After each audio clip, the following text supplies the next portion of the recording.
Profcast.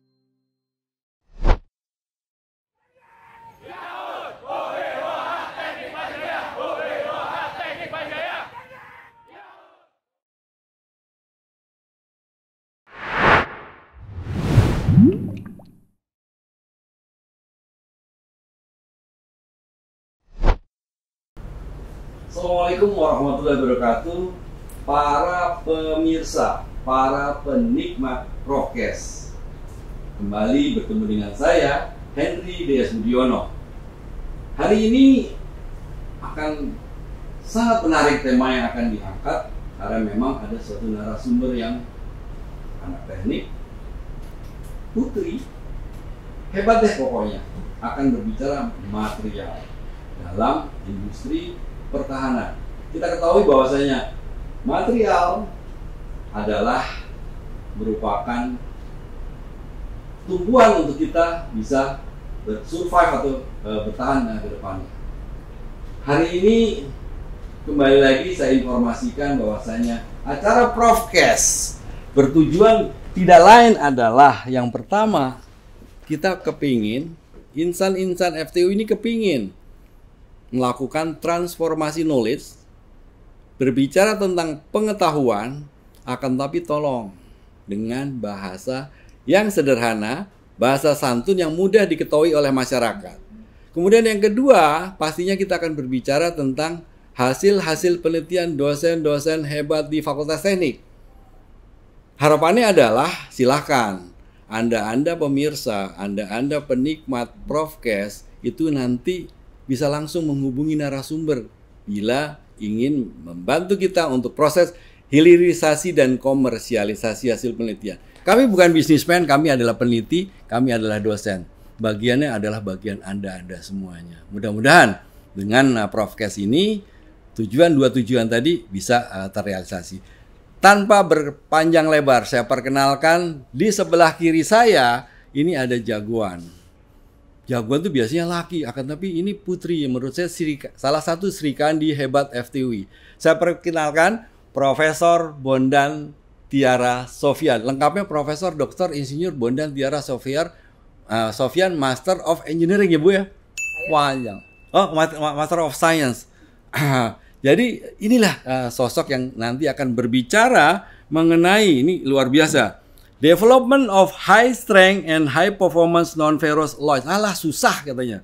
Dalam bahasa Indonesia, pengembangan alloy non-ferrous berkuatan tinggi dan berkinerja tinggi. Hebatnya, beliau nanti juga akan berbicara mengenai bela negara dan industri pertahanan. Apa hubungannya? Nanti kita akan lihat. Tapi sebelumnya, mungkin Bu Bondan, boleh saya panggilnya Bu Bondan ya? Boleh Kak cerita, sebenarnya Bu Bondan ini dulu mahasiswa mana ya? Apakah mahasiswa FTUI? Saya mahasiswa FTUI ya. Oh gitu, angkatannya berapa Bu? Angkatan 87. 87? Dulu namanya masih jurusan teknik metalurgi. Jurusan metalurgi, oke. 87, ya kami itu angkatan pertama di kampus UI Depok. Ya. Jadi kita bagian nanam-nanam, bagian bersih-bersihin, pindah-pindahin lab. Oh gitu. Iya. Kalau boleh tahu Bu, Ibu satu angkatan di jurusan metalurgi pada waktu itu ada berapa putrinya ya Bu? Putrinya 7. 7 dari sebenarnya 100 yang diterima, ya, tetapi yang masuk 87. Berarti paling tidak 10% itu putri ada di fakultas. Jadi saya bilang anak teknik itu laki semuanya. Ternyata ada putri-putri yang hebat. Bu Bondan, jadi S1 di Fakultas Teknik di metalurgi. Kemudian kenapa kok tertarik jadi dosen? Urusannya apa nih? Kalau jadi dosen itu mungkin satu emang hobinya ngajar. Yes. Jadi sejak kuliah itu kan di kosan. Ya. Nah itu selalu diminta. Kenapa kata di kosan kok begitu Bu? Memang di kosan. Oh di depan Fakultas Teknik maksudnya gitu. Oke. Kita nih, siap. Di depan Fakultas Teknik di Kutek ya sekarang namanya, Fakultas Teknik. Yeah. Jadi emang suka disuruh ngajar-ngajarin. Jadi emang udah hobi. Kemudian yang keduanya karena saya tuh terima beasiswa. Oke. Nah, waktu salah satu beasiswa itu yang memberikan itu adalah dekan waktu itu Pak almarhum Todung Barita Luman Raja. Dan jagonya anak Siliwangi itu Mas. Iya. Cuma dekan hebat. Saya salut sama beliau. Iya, waktu ngasih udah bilang kamu harus jadi dosen ya. Oh gitu. Oh gitu. Nah, akan tapi kan pastinya melanjutkan sekolah dulu kan, baru nanti bisa lebih yakin lagi menjadi dosen, mendapatkan pendidikan S2 sama S3? S2 saya di UI juga, jurusan Material Science. Di MIPA itu, S3 saya di Materials Engineering di Monash University. Monash, berarti di Australia? Di Australia. Oke, jadi ini lulusan, jadi di Fakultas Teknik itu kalau saya coba lihat datanya, itu ternyata lulusannya dari mancanegara. Ada yang dari Singapura, ada yang Inggris, ada yang Amerika, ada yang Jepang, ada yang Korea, ada yang Australia juga nih dari Monash University. Kalau gitu terus balik ke sini. Nah, sebagai dosen pastinya melakukan banyak penelitian ya Bu ya. Karena nggak mungkin seorang dosen itu hanya melakukan pendidikan saja, tapi tanpa melakukan proses tridharma yang lain. Ada pendidikan pengabdian. Akan tapi sebelum ke pendidikan, pengabdian sama penelitian, ini asal boleh tahu, saya informasikan, beliau ini adalah pernah jadi dosen teladan atau dosen paling nggak dosen favoritnya di metalurgi. Ya benar apa nggak Bu? Nilai EDOM Ibu berapa? EDOM itu evaluasi dosen oleh mahasiswa. Boleh tahu dapat penghargaan apa Bu? Penghargaan, ya dulu sih namanya dosen berprestasi. Siap. Ya, dosen berprestasi. Kemudian kalau itu kan dari Bapak tuh terakhir. Saya tuh sama Pak Hendri penghargaan. EDOM tertinggi. Jadi EDOM tertinggi juga. Jadi semua dosen itu selalu akan dievaluasi oleh mahasiswanya dalam proses pengajarannya. Nah beliau ini, Ibu Bondan ini selalu EDOM-nya tuh tinggi. Artinya apa? Dia dicintai oleh banyak mahasiswa dan mahasiswinya karena proses pendidikannya yang mantap, coy katanya gitu ya. Mantap. Bu Bondan lanjut, tadi kita langsung ke penelitian. Apa yang menarik untuk Ibu berbicara? Tadi saya katakan material ini adalah masa depan kita semua nih sebenarnya. Betul. Tuh. Nggak ada apapun kan nggak ada kalau nggak ada material. Betul kan? Bu, boleh diceritakan sedikit nggak Bu tentang material atau apa yang Ibu ketahui lah? Iya, sehingga begini Pak Hendri, karena seperti saya sampaikan, semua itu kan terbuat dari material. Sehingga material itu key dari pengembangan teknologi apapun. Yeah. Dan kalau di metalurgi itu kan kita melihat dari semua aspek material ya, khususnya ya terkait processingnya, logistiknya, strukturnya. Termasuk material tadi yang dibilang ini bukan material adalah material untuk membuat senjata, ya Bu ya? Material untuk membuat tank, material untuk membuat plat mobil, material untuk membuat peluru. Nah, memang saya akan lebih mengarah kepada hal-hal berkaitan dengan masalah pertahanan. Indonesia begitu luas, masyarakat orangnya banyak sekali, tentunya mengamankan Republik Indonesia ini sangat sulit. Beliau ini kalau tadi ngomong penelitian lebih kepada material, ternyata pernah menjadi Dirjen Pothan ya Bu ya? Iya. Oh. Ini kan jarang-jarang nih jadi Dirjen Pothan. Mungkin cerita tentang Dirjen Pothan itu apa tuh Bu? Nanti kaitannya sama penelitian lagi. Iya, jadi kalau Dirjen Pothan itu kan potensi pertahanan. Potensi pertahanan. Jadi, itu adalah Direktorat Jenderal yang menaungi kebijakan mengenai pertahanan militer. Jadi selain yang militer. Nah, selain militer itu apa aja? Pertama bela negara. Karena kan kita semua harus punya pertahanan itu ya masyarakat semua punya bela negara. Kemudian yang kedua itu veteran. Itu kemudian yang ketiga komponen pendukung. Komponen pendukung itu semua lah macam-macam, dan ada komponen cadangan dan ada industri pertahanan. Jadi 5 hal ini yang diurus sama potensi pertahanan terkait pertahanan militer. Berarti Ibu itu tadi memimpin pria-pria ya segitu banyak ya Bu ya? Semua lah. Semua tidak beberapa, semua di bawah kendali Ibu profesor. Udah profesor loh, tadi saya lupa. Tadi sekolah di Monash dapat doktor, nggak lama jadi profesor di guru besar tetap di Fakultas Teknik bidang metalurgi dan material. Oke, tadi kita udah bicara tentang material, udah bicara tentang Ibu ternyata di Pothan, berarti kita akan lebih menjurus ke material-material yang berkaitan dengan industri pertahanan. Boleh cerita Bu?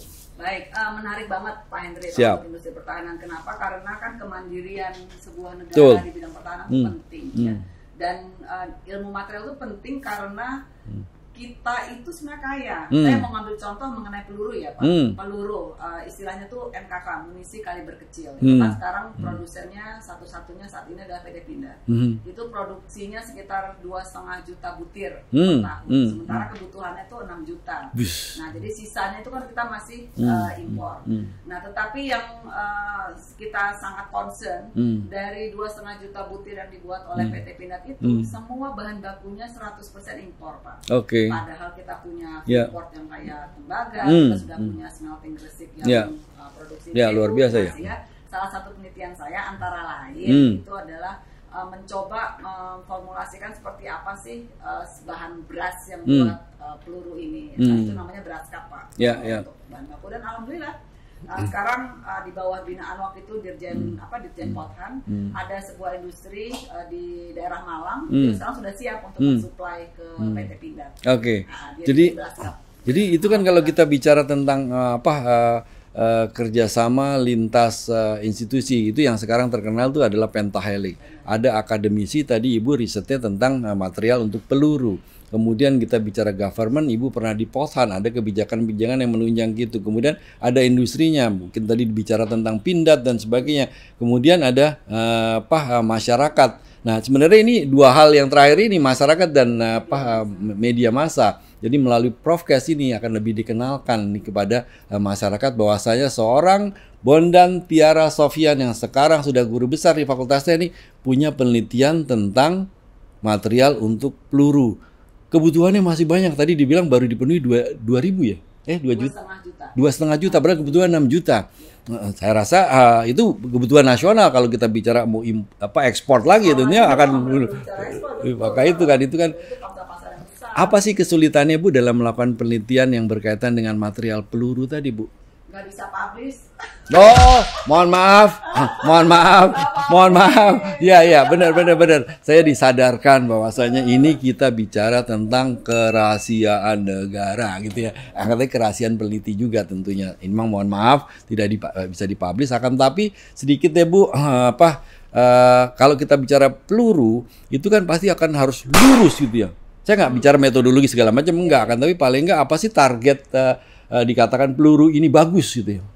Kalau dari segi produksi Pak, itu kan peluru itu deformasinya 90% mulai dari bentar Bu, deformasi yang tahu cuma Ibu aja, masyarakat nggak tahu deformasi. Bentuk dari awalnya, itu kan dia ditekan-tekan jadi panjang gitu. Iya, penyot gitu ya.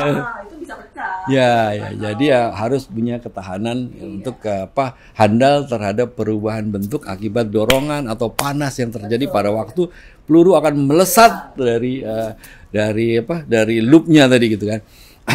Jadi luar biasa sekali yang dilakukan oleh Bu Bondan. Nah, jadi mungkin Menteri Pertahanan kali ya, atau mungkin Pak Presiden, mungkin kalau melihat acara Profcast ini, ternyata ada dosen FTUI yang memang juga handal di mana-mana.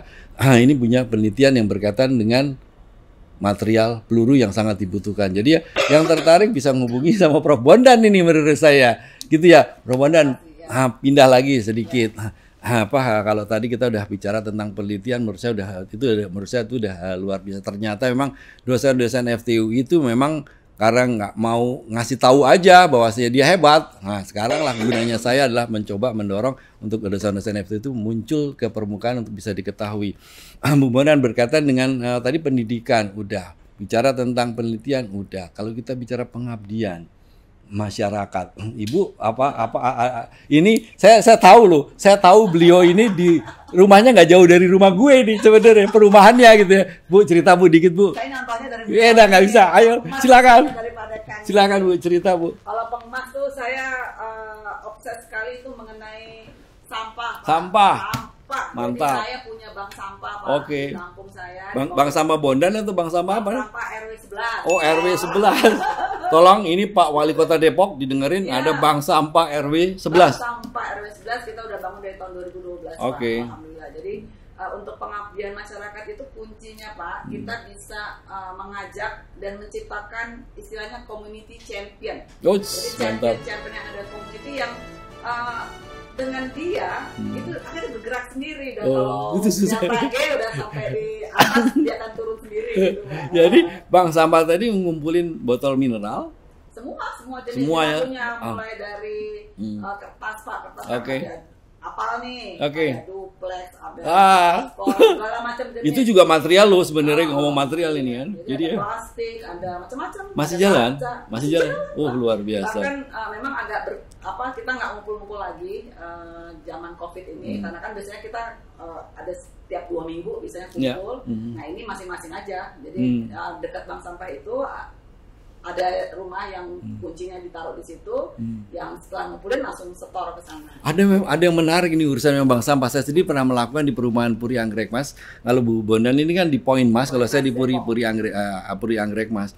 Saya pernah ya sedikit agak bercanda kan, tapi agak sedikit marah. Bapak dan Ibu warga Puri Anggrek, saya nggak mau lagi ketemu sama Bapak dan Ibu sekalian untuk urusan sampah. Kenapa Pak Henry nggak mau ketemu dengan saya? Saya lebih baik ketemu dengan asisten rumah tangga, ART Anda. Karena urusan sampah itu sebenarnya bukan urusan yang punya rumah, tapi Bu Bondan lebih maju dari saya. Ternyata dia bisa mendorong seluruh warganya yang memiliki rumah turun untuk perang terhadap sampah. Itu juga masalah nomor 1. Bicara sampah sebenarnya bicara material, dan bicara sampah sebenarnya juga bicara uang ya Bu ya. Ibu tahu nggak harganya sampah itu berapa sih Bu? Tahu kan? Mahal itu plastik aqua Pak. Oke. Botol mineral ya. Jadi memang benar Bu, cerita Bu. Kenapa botol mineral yang warnanya putih bening dengan botol minuman yang warnanya biru itu lebih mahal yang putih daripada yang biru? Iya, karena putih kan belum dikasih warna. Betul. Iya. Jadi ini sekalian ini kita cerita, walaupun tadi kita bicara peluru, tapi jangan dilupakan botol plastik. Botol plastik itu bisa dijadikan pelet ya Bu ya. Iya. Kemudian nanti diolah tuh, dalam arti dipanaskan jadi bubur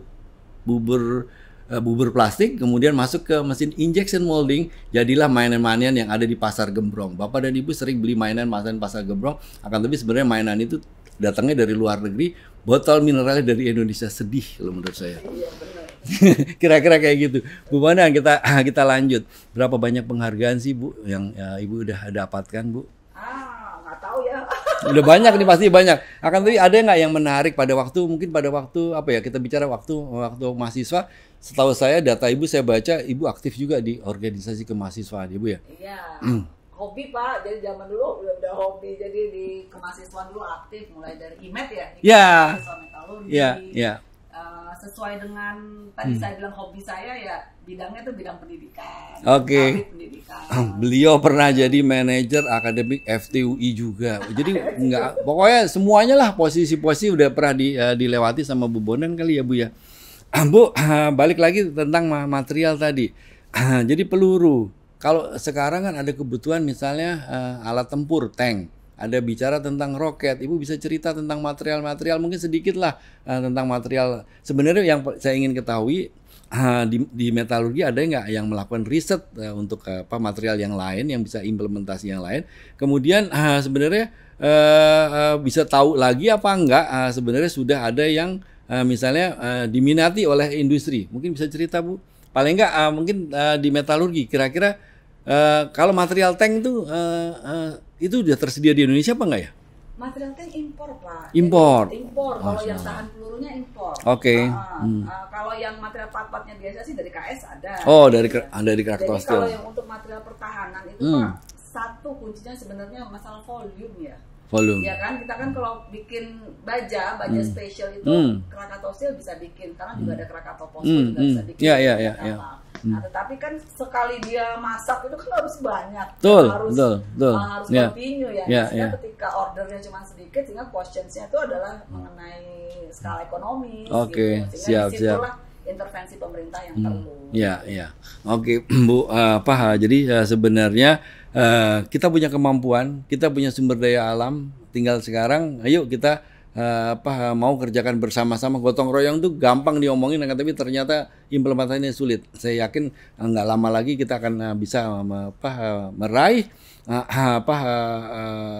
pangsa pasar yang di luar yang bisa dikerjakan di Indonesia. Karena tadi dikatakan dosen-dosen penelitinya tuh banyak di Indonesia, bahan bakunya juga ada. Bu, ini kita sebenarnya lebih mengarah sekarang kepada bela negara nih Bu.